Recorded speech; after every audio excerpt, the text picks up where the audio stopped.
그래서 그 이니셜 액세스를 한번 볼게요. 간단히만 이것도 보고 갈 거거든요. 그래서 한번 같이 보도록 하겠습니다.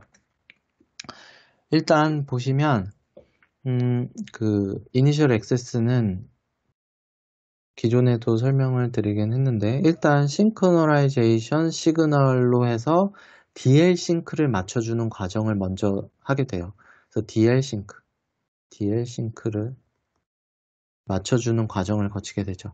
그러면 요 DL 싱크라는 거는 그 기지국에서 보내는 신호가 단말에서 그 서로 간의 타이밍을 맞춰주는 과정이잖아요. 그래서 요 DL 싱크는 싱크로나이제이션 시그널을 가지고 하는데 어떤 신호를 받아서 싱크를 맞출까요? 혹시 답해 주실 분 있으신가요? 네. 싱크로나이제이션 시그널이 그 우리가 5G에서 어떤 시그널일까요? 어떤 채널일까요? 맞습니다. 그 여기서 DL 싱크를 해주는 애는 네, 그 싱크를 맞춰주는 애는 사실 PSS, SSS로 싱크를 맞춰주게 되거든요. 그래서 프라이머리 싱크 시그널, 세컨더리 싱크 시그널. 그래서 PSS와 SS가 합쳐져서 우리는 PCI를 만들죠. 그래서 요 PCI를 보고서 기지국이 내 기지국인지 아닌지를 알게 되는 거예요. 그래서 이렇게 되는 거고, 그 다음에 기본적으로 지금 말씀해 주셨는데, 그 싱크를 맞춰주면서 기본적으로 그 우리 기지국 상태가 어떤 애야 라는 알려주는 MIB, 마스터 인포메이션 블럭을 알려주는 게 PBCH를 통해서 알려주게 되죠. 그래서 우리가 PSS와 SSS와 그다음에 PBCH가 합쳐진 애가 SS 블럭. 그래서 SSB로 이렇게 전송을 하게 되는 거죠. 그래서 DL 싱크를 이 SSB를 보고 맞추게 되는 거고, 요걸 가지고 SS, RSRP 이런 것도 측정이 되는 거죠. SS, RSRP는 SS가 붙어 있잖아요. SSS의 값을 리드해서 이렇게 RSRP를 측정하는 게 SS, RSRP입니다. 그렇게 되고 이제 5G가 됐으니까요. 리컨피그로 그 시스템에 대한 정보를 알려주는 게 아니라 5G로 알려주게 되거든요. 그래서 SIB 1, 그다음 SIB 2, 뭐 이런 식으로 쭉쭉쭉 알려주게 되는 거죠. 그래서 그걸 시스템 인포메이션이라고 해서 SI라고 부릅니다. 그래서 이 정보들을 받아야지 단말은 얘가 이런 컨피그가 돼 있구나. 그러면 내가 어떤 때 데이터를 사용하고 어떻게 하면 되는 거구나. 구성을 해서 어떻게 쓰는구나를 알게 되죠. 그걸 알게 되면 이제 UL 싱크를 맞춰주는 과정을 거쳐야 돼요. UL 싱크. 그래서 UL로 업링크의 그 거리가 얼마나 되고 서로 간에 통신을 하기 위한 그 거리가 얼마나 되는지 UL에 대한 싱크를 맞춰주는데 그때 랜덤 억세스 채널을 이용해서 레치 과정을 통해서 그 작업을 하게 됩니다. 그래서 요 그 피레치 채널을 통해서 전송을 하고 프리앰블을 전송하고 그 다음에 RAR이라 그러죠. 그래서 거리가 얼마인지를 단말이 체크를 해서 올려주면 그걸 가지고 이제 그 RC 셋업 작업을 거치게 되면 그 이후에 이제 데이터가 전송되는 이 가능한 그런 형태라고 보시면 돼요. 요렇게 그래서 LTE도 요 과정은 거의 비슷하다고 보시면 돼요. 이름만 조금 바뀌고 블럭이 좀 바뀐 것 뿐이지. 이렇게 돼 있다고 보시면 됩니다. 근데 여기서 SSB는 빔 스위핑이 가능하죠. 그래서 얘를 그냥 그 와이드하게 이렇게 보낼 수도 있고 여러 개로 나눠서 이렇게 보낼 수도 있고 이런 식이 가능하게 되는 거죠. 그렇게 되어 있습니다. 그래서 SSB는 우리가 설명을 여러 번 드리긴 했는데요.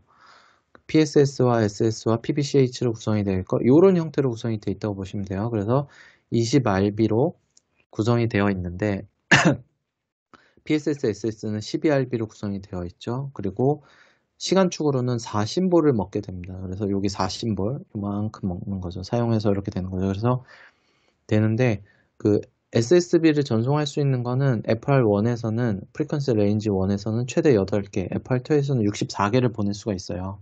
근데 우리는 4대 1 구조를 사용하잖아요. 아래 보시는 것처럼 DDD, FU 구조를 사용한단 말이죠. 그래서 8개를 다 쓸 수 있는 건 아니고 FR1에서는 최대 7개까지 전송이 가능합니다. 그리고 FR2에서는 NSA에서는 최대 56개까지 가능하고요. SA에서는 48개까지 전송이 가능합니다.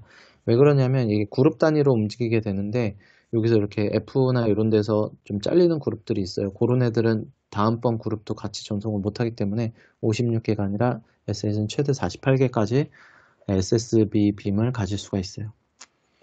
네, 그래서 요 전송이 되고, 요게 전체 RB라고 하면 요 일부 구간은 이렇게 사용을 못해요, 데이터를.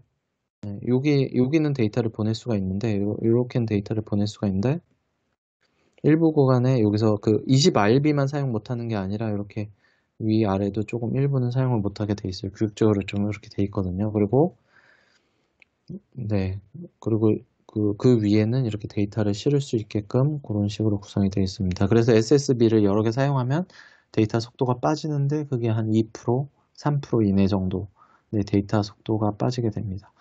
FR2는 달라요. FR2는 그 SSB가 많아질수록 영향을 굉장히 많이 받습니다. 네, 그렇게 되는데 좀 그건 뒤에서 또 설명드릴게요.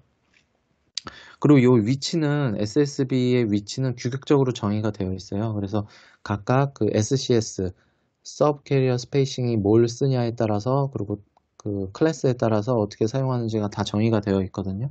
그래서 그런 것들은 바꿀 수 있는데 앞에 제가 보여드렸던 그 그림 형태로 우리는 현재 사용을 하고 있습니다.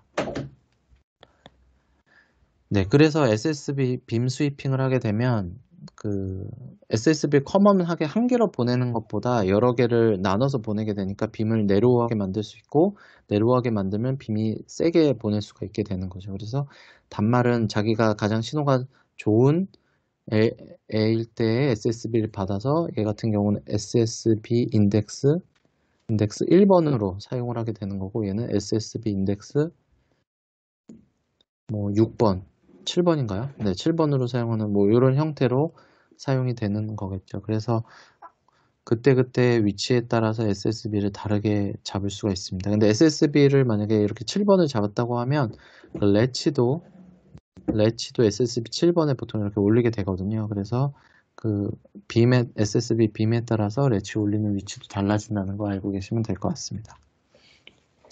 그래서 우리가 PCI를 만들 수가 있는데 PCI는 앞에서 설명드린 것처럼 세컨더리 싱크 시그널과 프라이머리 싱크 시그널로 해서 구성이 돼요. 그래서 SSS 곱하기 3에다가 PSS로 이렇게 구성이 되거든요. 그래서 예를 들어 뭐 SSS가 뭐 1이다. 그러면 3 플러스 그 다음 PSS는 0, 1, 2 중에 선택이 되거든요. 0이면 0, 1이면 1, 그 다음 2. 그러니까 예를 들어 얘는 3, 4, 5. PCI가 3, 4, 5가 될 거고 그 다음에 그 다음번에는 얘가 뭐 곱하기 2가 되니까 6이 되니까 얘는 6, 7, 8, 9, 10, 11 이런 식으로 모듈러 3로 PCI는 만들어지게 되겠죠. 뭐 이런 식으로 PCI는 만들어지는 거고 LTE와 달라진 점은 LTE는 세컨더리 싱크 시그널이 168개까지 있었고요. NR은 336까지 됐어요. 그래서 3 곱하기 168은 504. 그 다음에 NR은 3 곱하기 336은 1008. 두 배가 늘어나게 됐어요. 두 배가. 그래서 PCI를 LTE 때는 504개를 사용을 할 수 있었는데 NR에서는 1008개를 그 PCI를 사용을 할 수 있게 되었습니다. 그래서 이런 거 좀 바뀌었고, 그다음에 시퀀스 사용하는 시퀀스가 뭐 이런 거 좀 바뀐 거, 그 정도라고 알고 계시면 중요한 건 요거죠, 사실. PCI가 몇 개까지 되느냐. 그래서 PCI를 훨씬 더 효율적으로 운영을 할 수 있게 된 거 정도 알고 계시면 될 것 같습니다.